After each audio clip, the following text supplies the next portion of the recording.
Good afternoon. I know you're all keen to leave, so thank you for staying. My name's Angharad Campbell. I'm a urology nurse specialist and I work for Amcare Group. And this is Belinda's story about her experience with urology and continence care.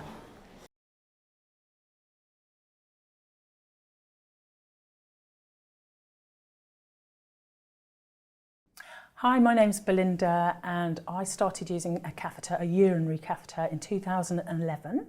They're single-use catheters, and although I don't have a proper diagnosis, I was told my bladder doesn't work, the actual bladder muscle and also the sphincter muscle in the bladder. So they don't work, and the connection between the brain and the bladder is not there as it should be.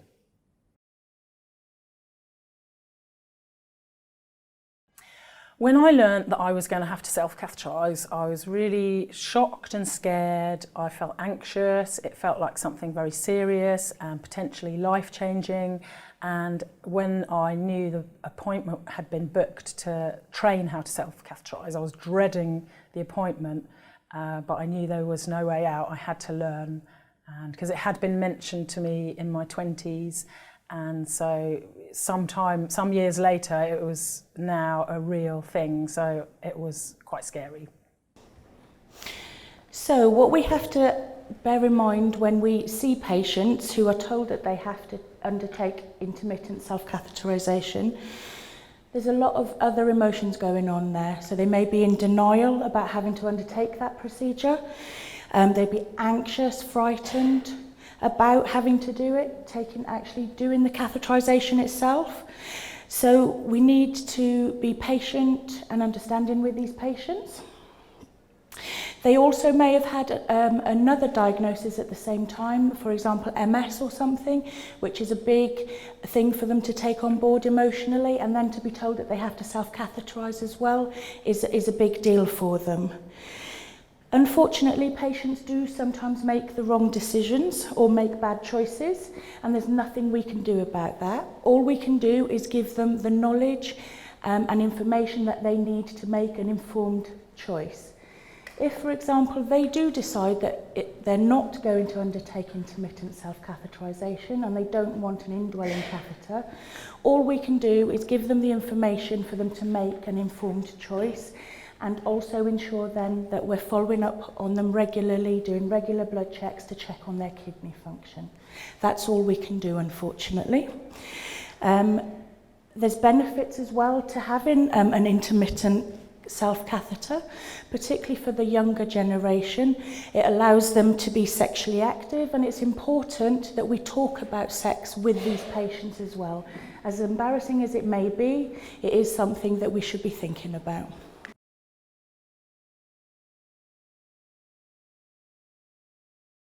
On the day of my catheter training, I met the continence nurse and she asked me to sit on the bed. We had a mirror placed in front of me and a bright light and a plastic kidney dish in front of me. I was kind of legs astride, and she asked me to point out where the urethral opening was, and I guessed that correctly. And then I inserted the catheter and the urine flowed into the plastic kidney dish, and I actually felt really elated. So I guessed the spot where to put the catheter in correctly, and then I could see this emptying, this manual emptying of the bladder happening right in front of me, and I did feel very happy that I had done it properly. I felt quite liberated and confident that I had done this thing correctly. And when we had finished, the continence nurse gave me a leaflet, and then she asked me to come back in a couple of weeks. So to help patients to perform ISC successfully, we need to make sure we use diagrams, give them information leaflets, DVDs online, these sort of things, to allow them to watch, see what they need to be doing, so they've got an idea of what they're doing before they start. It's also important to take into account that everyone is different anatomically. So where you may be expecting a nice perfect opening for the urethra, that's very often not the case. It's usually a slit or a crease, and different surgeries can affect how you look anatomically down below. And a lot of women also, you may be surprised to hear, don't realise that they have more than one opening down there, which came as a surprise to me. But that's what we need to be aware of. And also we need to be aware of FGM as well. There's a lot of that more and more commonly now. Although it is a banned procedure, you still may come across ladies who've had this procedure done, unfortunately. So it's important that we find out as much information about the patient, their surgical history, their urological history, so that we can make sure that we've got all the information about the patient so that they can go ahead and perform intermittent self-catheterisation successfully and long term. I myself didn't choose the actual catheter that I was going to use. The continence nurse showed me which product I was going to use. So I had no prior knowledge, and I went along obviously with the recommendations since she was medically trained. And so I didn't question what she offered me. And then at the end I was given a leaflet, and I think after some time, I think a patient should be able to try out some different products. So yeah, I was just given the one option of the type and size, and I went along with that. Okay, with regards to catheter choices, as you know, patients will go with our recommendations. Now, when we make recommendations to our patients, there's a lot of things we need to consider. So you need to consider dexterity, whether they're able to open the packaging, whether they can open the water sachet for some of these catheters that are out there. We need to take into account their mobility and balance. If they're not able to stand safely to insert a catheter or sit without wobbling, then they may need to consider a catheter with a bag attached to it. There's so many different products out there, and if you're dealing with ISC patients, you need to be up to date with all of the new products, because there are new products coming to the market at all times. Particularly if you're a prescriber as well, you need to be up to date with these things.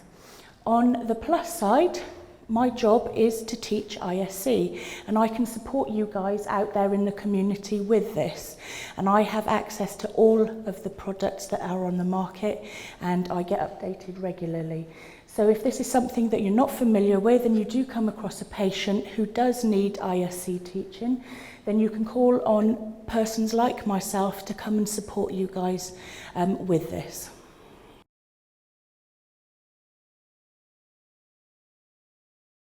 I think when you do something so repeatedly every day, and all day into the night, every day, every week, you can become complacent, and you can take more risks with the hygiene. You can even become a bit less gentle yourself. I've actually done that myself. I've injured myself internally just from thinking about something else when I'm doing it, just not being gentle, not being careful. So you have to stick to the same regime every single time and remain disciplined within that. So again, she's got a point there, because the longer you do it, the more blasé you become about these things. As she was saying, the risk of trauma, if you're just going ahead and just pushing it in, not being gentle, you can cause trauma to the urethra, which isn't good. Hand hygiene is a big thing as well, because you don't want that catheter, you don't want to be touching that catheter to be touching any surfaces, any other part of your skin. It needs to be clean and sterile when it goes in, otherwise you're introducing infection into the bladder. So it's important to follow these patients up in the community. Once they've been taught, whether it was in the hospital, or whether it was by your bladder and bowel team, or whether it was by a company nurse like myself, it's important to follow these patients up to make sure that they're maintaining the hygiene and using a safe procedure to insert catheters. It's good with using a DAC, which is a home delivery service, because along with their catheter orders, they also get sent alcohol gel, wet wipes, dry wipes, and these all help with hand hygiene and making sure that the catheter stays clean.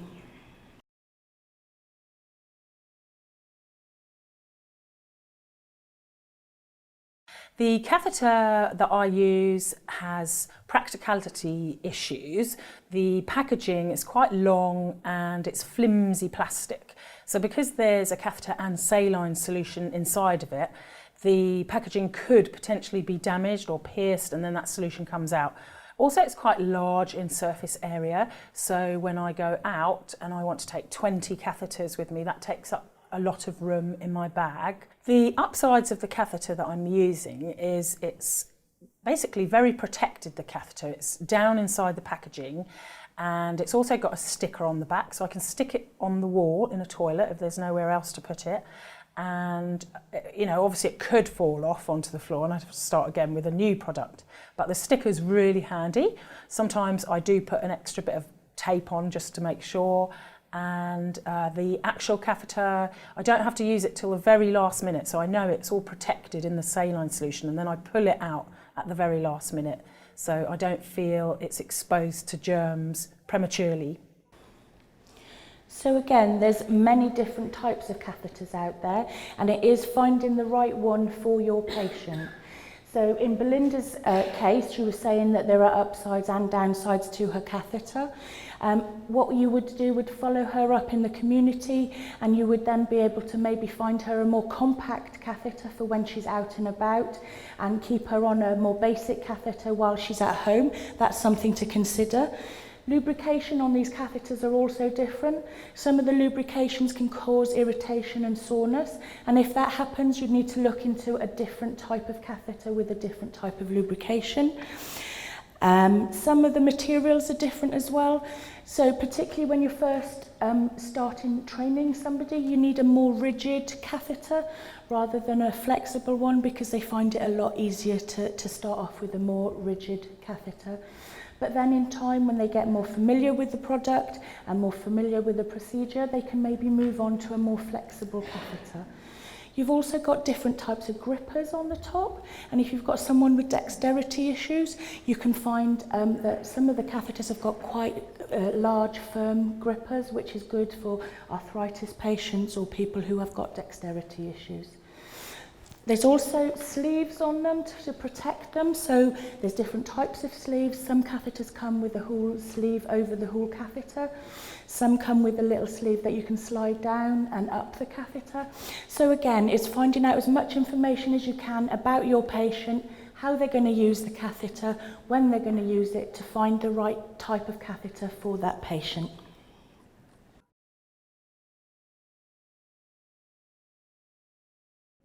After my initial training in 2011 of how to self-catheterise, I don't feel there was any follow-up. Any appointments were instigated by myself.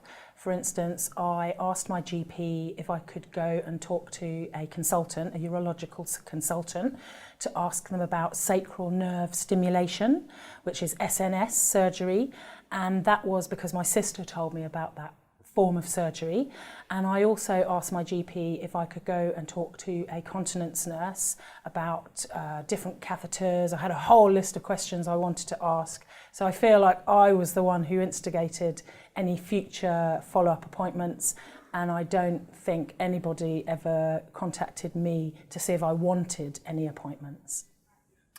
I don't feel like I've received any psychological support at all, other than anything I've gone to find myself. So I think it's really important, because it is very stressful at the beginning and sometimes after the beginning of self-catheterising. It's a new life, so I think people should be able to help each other. I'm starting a support service and I want to be involved as much as I can, helping everyone in that self-help community. So again, this is something I've already mentioned. The importance of follow-up is really essential if we want to improve compliance for these patients. It also picks up any bad habits they may have adopted with their hygiene or insertion techniques. It gives us a chance to check on their technique as well, which is important. It also allows us to inform the patients of any new products to the market that may be more suitable than the products they're already using. And it also identifies any issues. For example, Belinda was saying about psychological help. She never got any support with that. Well, at a follow-up appointment, sort of later down the line, this would be something you would all pick up on, and you could refer her to the appropriate teams in your area.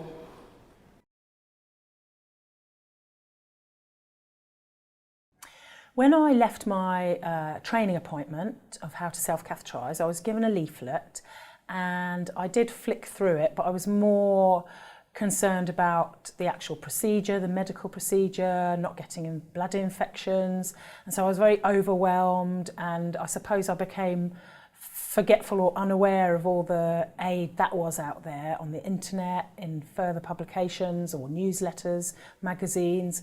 So to be encouraged and reminded would have been helpful. I think when you start this journey, you just are just concerned about doing it right and not getting ill, because urinary tract infections can be painful and they can make you ill, have an impact on your life. So to be encouraged and reminded would be a really good part of a service, especially at the beginning. After some years of self-catheterising, I started to read patient stories and realised maybe I could write my own story.